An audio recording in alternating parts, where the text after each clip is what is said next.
we have people do all kinds of crazy things to get customers taken care of. And I know a lady was in the checkout line at Walmart and her debit card wouldn't work one day, and a lady that runs our debit card department got the cash out of her account for her with the customer's permission, of course, and drove that to Walmart and delivered it to the customer. I mean, we just do whatever it takes to get the customer taken care of, and I think that's unique in today's banking environment. If I could take a brief moment before you convene the meeting, show you a couple of photographs that we've assembled, and then we'll convene the work session and talk about maybe what we want to do next week for our future agenda items. Some of you all may have seen this. This is 7th Street on the south side of the Chase building. We've already run a backhoe with a bucket on it through there once. It's 4 foot, Chris. Wow. That was over there. This was early yesterday morning.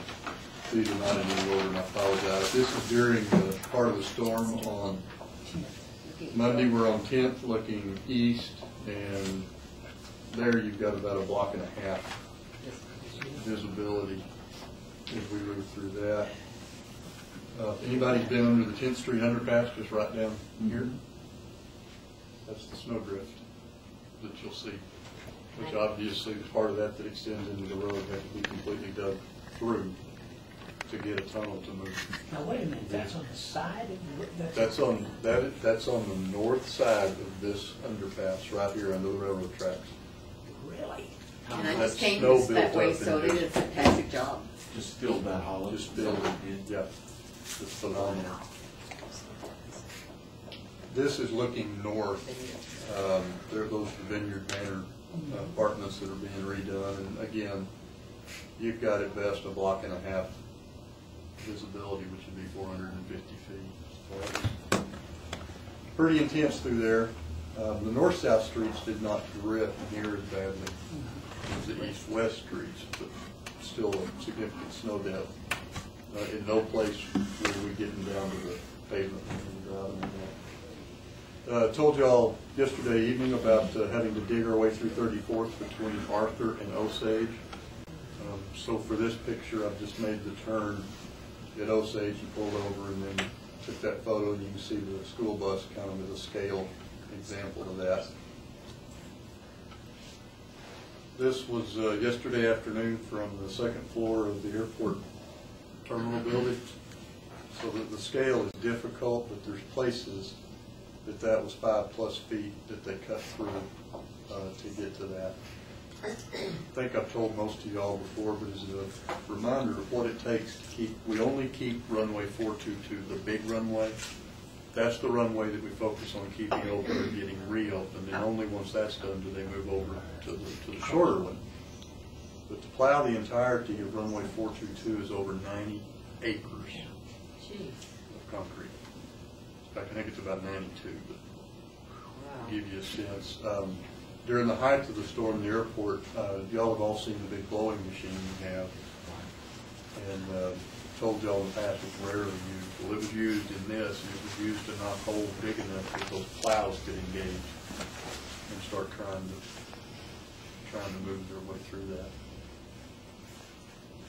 This is Hillside, and I know the mayor had a chance to drive that section this morning between Coulter and Soncy. 1 mile segment, about 3/4 of that mile looks like this.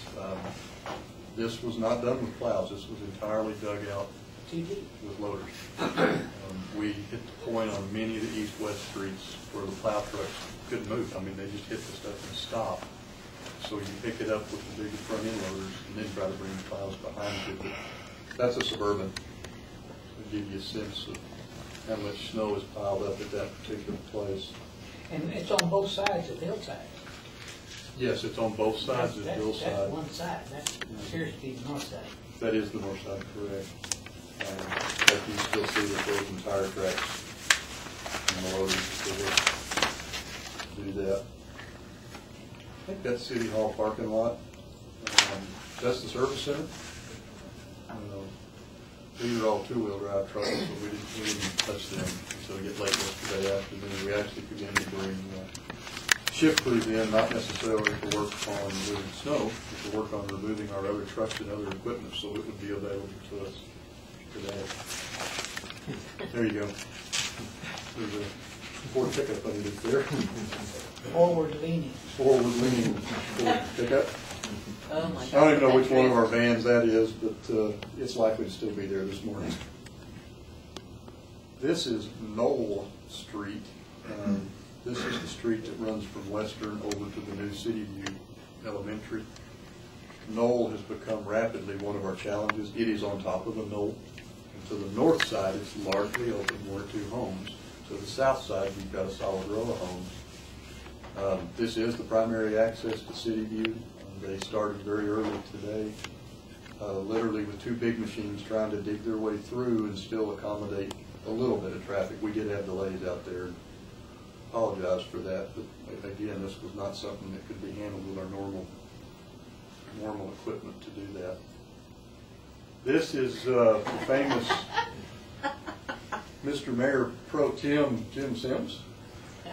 And I promise that police car's not moving anywhere near as fast as it looks like it is.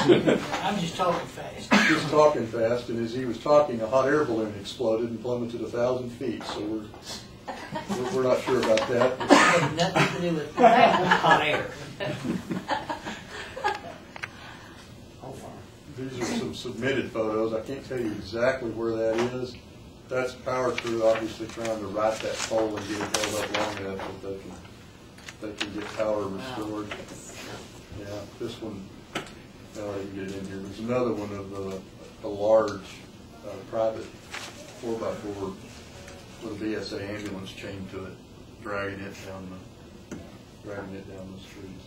Overall, we're just almost 48 hours now into the recovery phase of this. It began Monday at 3 o'clock when the snow and the wind let off.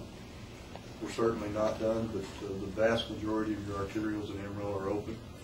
Again, many of those on the east-west were actually dug to get open.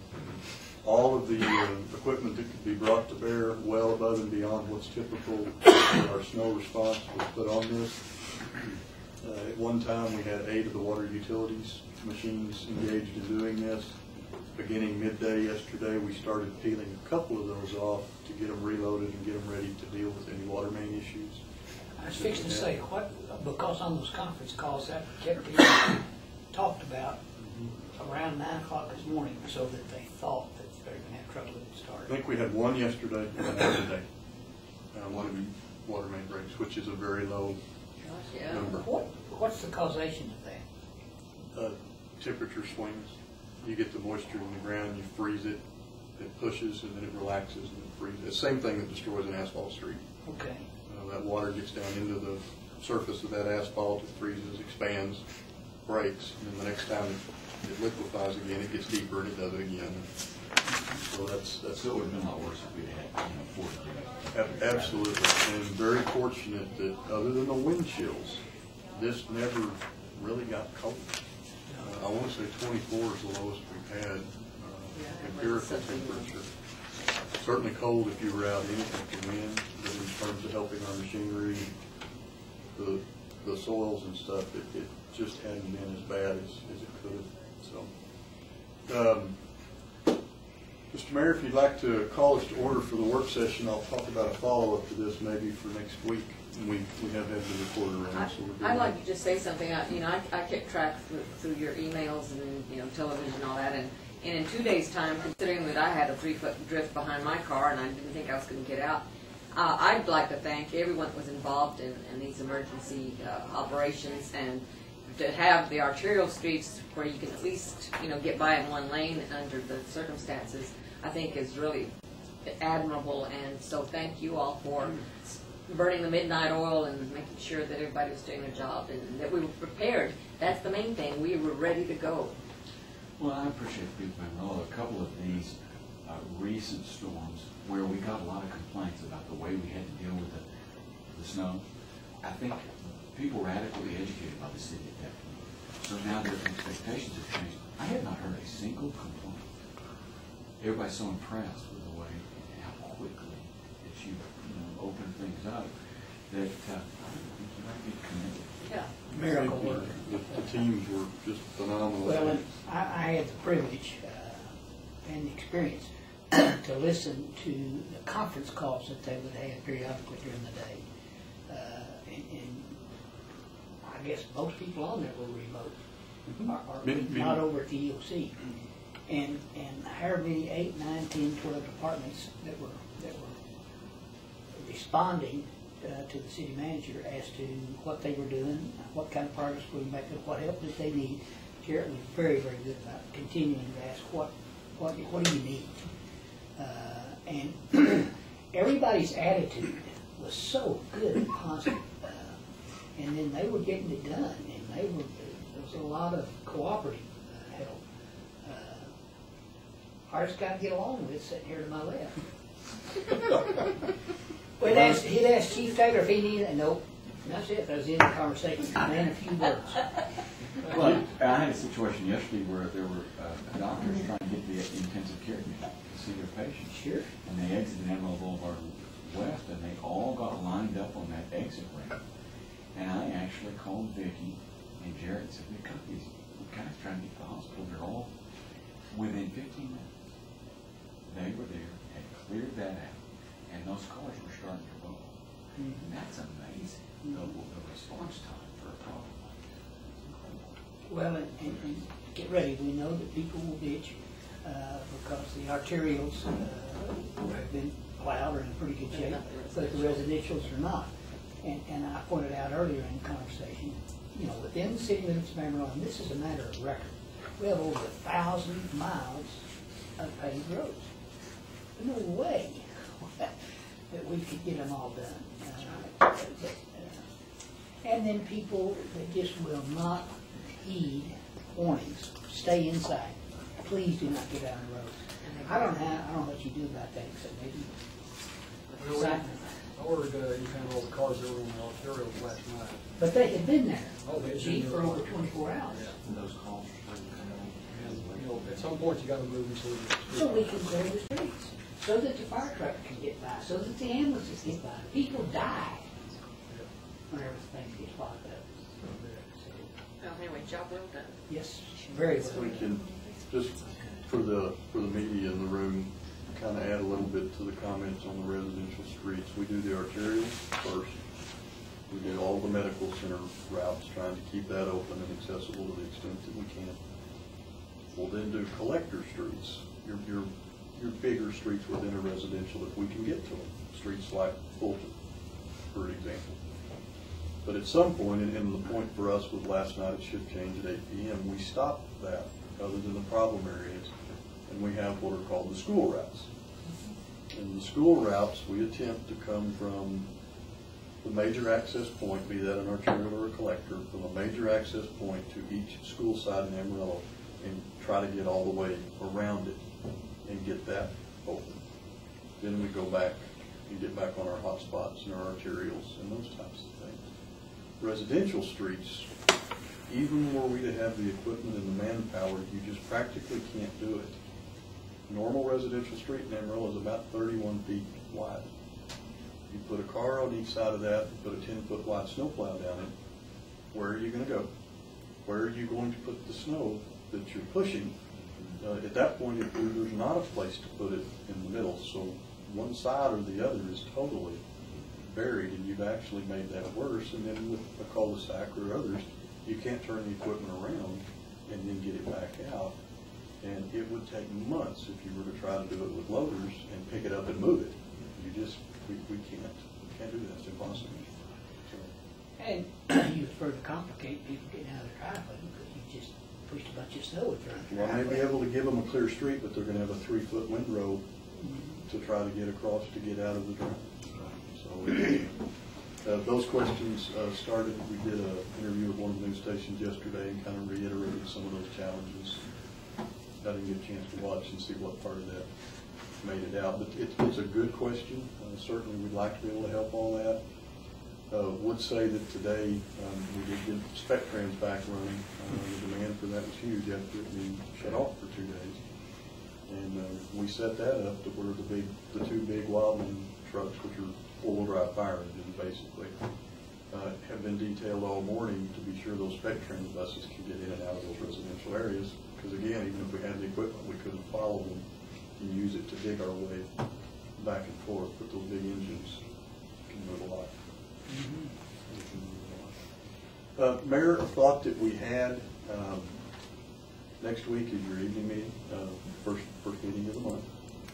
If you would prefer, we can put together a little better pictorial of this and maybe have some representatives of some of those departments available for you if you have questions or to thank Right. them. Yeah, that'd be great. It was, all of our emergency responses are always team efforts, and I've always been very, very proud of it. Same thing here in the flexibility and the adaptability. You've had employees that have basically lived at their workstations since Sunday evening. Many of our places are set up for that, the ones that weren't accommodated. Chief Taylor ended up with his police cars parked, and driving around in animal control trucks.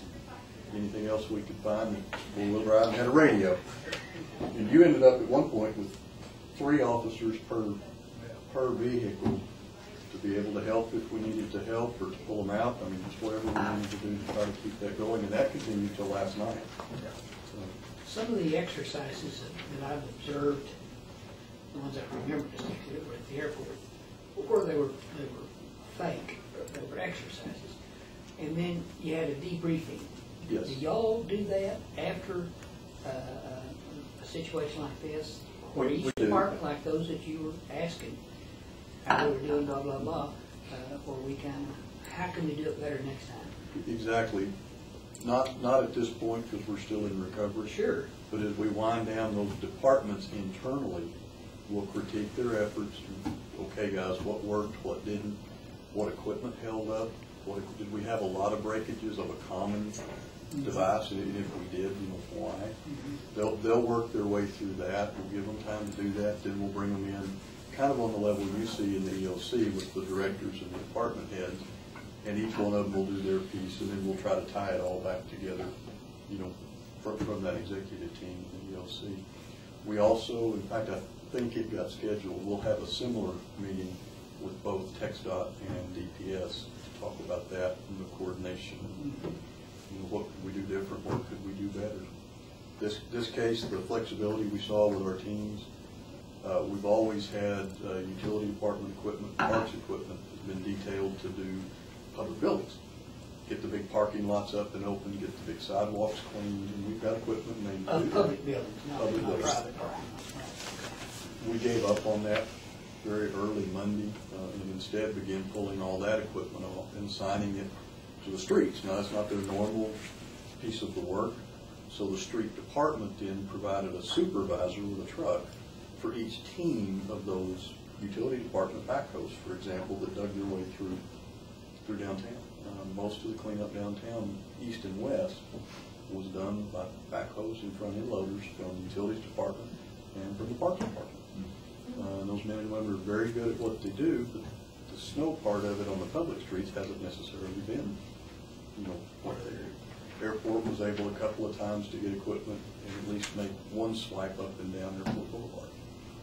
That, of course, is a TxDOT right away, and TxDOT did get out there with big equipment and work it late yesterday because they had bigger things they needed to do. So we were able to at least get people in and out. And when I went through the airport last night, it was a ghost town. I cannot imagine, but it was ready. So we were prepared. But yes, we'll follow up with that. It starts small, and then we just build it up until we kind of know. Always lessons to learn. Well, they did, what I could observe and listen to on those conference calls, a great job, with a great attitude. Phenomenal group. They did it well. Okay, we'll set something up for next week and maybe have a few more pictures that we can show. Try to bring some. I'd like to bring every one of them in, but that's going to be something on the order of 400 people who've been at this since late Sunday. I have trouble fitting that. We'll get representatives. Basically a quarter of your workforce. Wow. Police overstaffed, fire overstaffed, of course all the airport response people, and then we've had the city garage open since midnight Sunday. We kept it fully staffed to try to put stuff back on the road if we could get it back on the road as it went down. We've had a team, commission grateful enough, good enough to buy us a new fuel truck 2 years ago after the big wildfire. That fuel truck's been running laps around Amarillo. We typically want equipment to come into the service center to fuel, because it also gives us a chance to service and maintain it and push it back out, hoping it'll last a little longer. This was moving fast enough. We didn't bring equipment in other than for shift changes. We instead took fuel to them, including running laps of all the fire stations in Amarillo. We did lose Fire Station 2 due to drifting. That's the one on 34th and Soncy. We had a skid loader stationed out there, and we could not keep it to where the truck could get out. So we pushed it out, got it to another fire station, and let that one go until it slowed down enough we could get it back open. At no time, other than the Stucks, did you have anything less than all of our equipment available. It just didn't all operate out of its normal home without this one. Well done. Thank you. Let's do the agenda if we could, Mayor, then we have a brief presentation and discussion from the police chief. Quick closed session, and we'll get to the meeting and get everybody moving. I have one more question. Can we maybe mobilize some cities to help me do my job?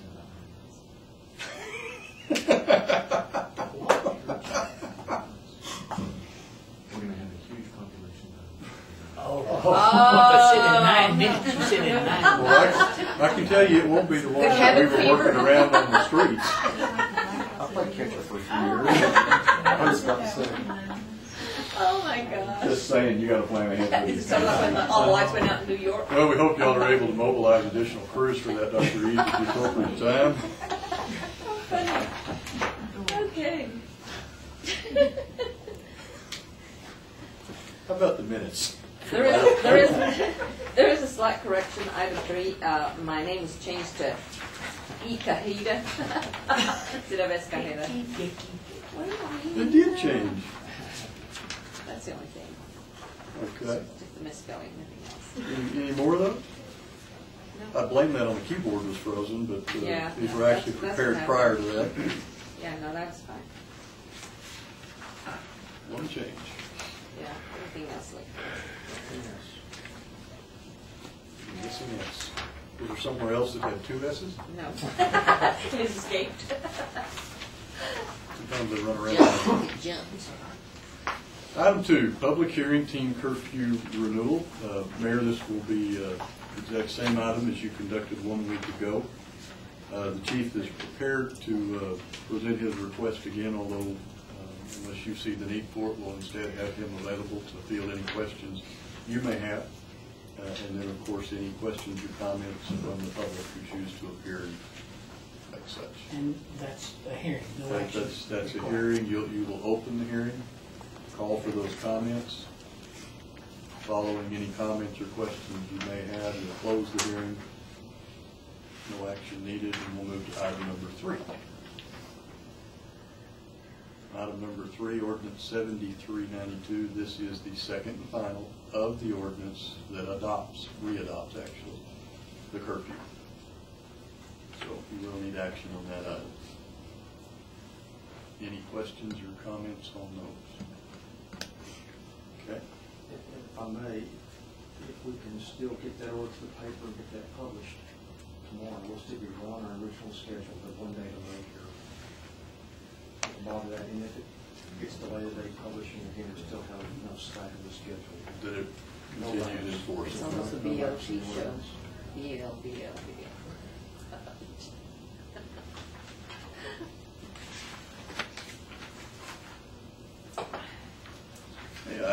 Item number 4, ordinance 7393. This is changing the zoning over at Soncy Road and Charter Avenue. This was for that new bank and associated retail. Kelly, any changes, comments? No changes or comments. Mayor, Commission? Item number 5, ordinance 7395. This is the rezoning out in Westcliff. And again, this is that drainage area. And you see the change there to a planned development district specifically for residential and grazing purposes. And recall that while that's a very large tract, I believe 28 acres, Kelly? 28 acres. 28 acres, that's one home and very limited grazing, and that's land that cannot, most of it is land that cannot be built upon because of the flood zones. Any changes? No, sir. Great use of that property. good. Item number 6, resolution, Potter Randall Appraisal District. This is specifically the Potter part of such appraisal district. This is your opportunity to make a nomination to fill a vacancy, an expired term that's there now.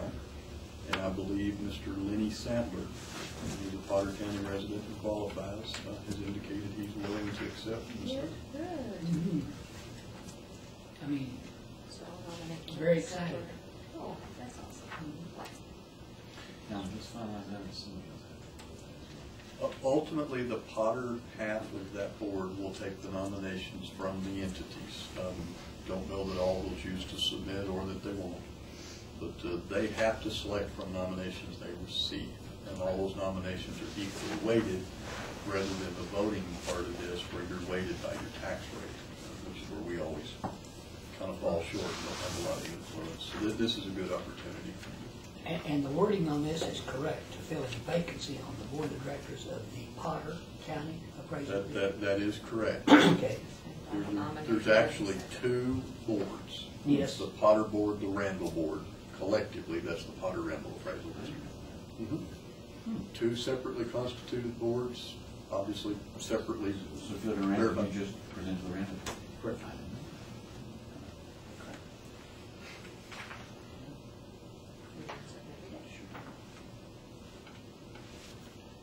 Any questions on your agenda? Mayor, if we could, I'd ask Chief Taylor to come up. And he'll just briefly go over the 2012 racial profiling report from the police department. If you have any questions or comments that you may have. Okay, well, a couple of years ago, Close took over the reporting repository for all of the stats for the state, and so that greatly simplified the report for us. Used to, we'd get a pretty big report and give you a lot of statistics, but now that's all kind of punched down to one page, which is good news for everybody. It greatly simplifies our work. We have a program that for electronic citations, every citation, even if it's paper written, is entered into our database that Brazos takes care of. And then they produce this. That's what they do, is they produce that page for us. And I just input it into the Close database. Not any surprise, out of about 65,000 citations, that came out to roughly 29,224 different stops. So, in other words, people got multiple tickets multiple times. And you see about 10% of the time we're conducting some kind of search. 60% of those searches, roughly, are non-consent. And the reason they're not consent is because most of the time those people are under arrest or they have a and no complaints of racial profiling for last year. And that's about it. And there's really not a whole lot to go as far as percentages because we just don't compute those anymore. We just fill out that information and that's it. Chief, talk just briefly, reminder how part of the reason we're able to do the reports in this manner is that all of your patrol vehicles have the audio and video recordings and all those stops. So. Yeah, and so if you didn't have that equipment in there, you have to do Tier 1 and Tier 2 reporting, which is a whole lot more complicated, a lot more information. Because we do have audio, video in all the patrol cars that normally do the traffic stops, and we're allowed to just produce these particular numbers that you see on the page there, and we input those. So that certainly helps. And it's already complicated enough to get this information. If we weren't doing the audio video, it would be really tough. Oh, yeah. Well, that audio video is. It's done. Well, because it used to be, in my tenure on the commission, it used to come in notebook form. Oh, yeah. And, I mean, in a loose leaf Yeah. binder. If you didn't get all the information, I was compiling all that, and let me tell you, the And information reduce behind it. it's like that. Yeah. Yeah, I was on the T-Close Commission when we started doing all of this, and it was just sort of controversial and how to do it and all that kind of stuff. So it's good. Well, I'm Good one-page report. I'm glad it's down to this, because it was really tough to deal with. Were there any surprising findings, Chief? No, it's been pretty consistent since we started. These are about the same numbers as always. And especially there were zero complaints. during 12. Racial profile, any Yeah. other complaints? Well, Just a few, not plenty. Yeah, the grand scheme of things is a few. Sonia's got to do some coaching over here. please. Very well. Good job. This isn't part of our 3 o'clock meeting. You know, the reports are required to be presented to you in this manner, and any questions you may have, they're of course public information. And any information request for this goes to T-Close from now on, so if y'all need that, just get the T-Close website, you can get off of there. They post it actually, don't they? Yeah, you can get on their website. Now, if you want I think they offer the entire state, you're gonna buy that, but I think you can drill down to each department separately if you want to. Do we have those little trifold colors that kind of have the graphics for the city? We do. Yeah. Can you get some just some Certainly. a reference? Absolutely. Let her grab those. I may have one, I probably do have some in case. Some of the things you can pull out of there, I'd be afraid to Like the rabbit out of a hat. He probably has, you know, a 7-year historical account I of think I those. do. That is how I was aware that there's over 1,000 miles of paved streets From your card? from fact sheet. Handled rightly, each of those can turn into an entire hour-long presentation to civic groups Yes, with no need for additional information.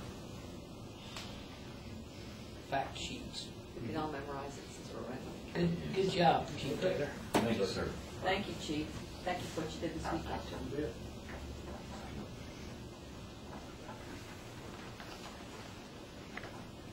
Give her just a moment to grab those. If you have any questions off it, we can try to answer it, and then we'll move to a closed session. Appreciate y'all coming in today. Having the meeting today, as Marcus was mentioning a moment ago, does allow, if you approve the ordinance on second reading, us to get the 30-day publications going that we're required. 30 days or 1 day? There's a publication window we had to do on that readoption. And we had this Of the curfew. Of the curfew. We had this pretty carefully designed with a little bit of correction, so that that would happen and the amended ordinance would take place prior to the other one expiring. Sometimes doesn't. I don't know when they stopped doing that, but. It's the regular 10 days. Right, if we know. Seems like 30, probably started something possible. What?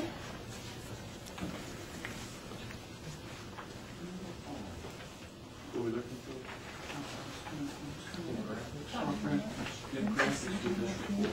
It has. It does? Yeah. Princess Pink Lady, this is it. Thought it was just the pie chart that fell off. There's demographics on the background page. So it just has page and population. Population. And then the next page has, like, median. I think ethnicity. Just like that. Yeah, you used to have it before. We'll look for an older one. See if I have it in the audit. 197,000 in it. For the budget. that's good. All right. Yeah. 695. Yeah, okay, population. He was wondering about racial. Oh, racial, oh. Ethnicity breakdown to compare it. Oh. We can get that out of the capper. 925. What else? Mayor, with that, we ask that you call a closed session. 910. While We'll we're, probably finish that a little early. Counselor, can I ask a question that's not on the agenda, or do I have to wait until after the executive session before we go out into the 3 o'clock meeting? What's your question about? It's about this report that you're forwarded to us on the economic impact of Medicaid expansion. That's under legislative, and we had a legislative session on your agenda as item D10. And so feel free to ask your question, discuss it. That's why we have these, some of these issues we can't anticipate from week to week, but we know as long as the legislature's in session, there's going to be legislative topics that pop up on any given Tuesday or Wednesday. Okay. But What's your it is question, closed Mayor? session material?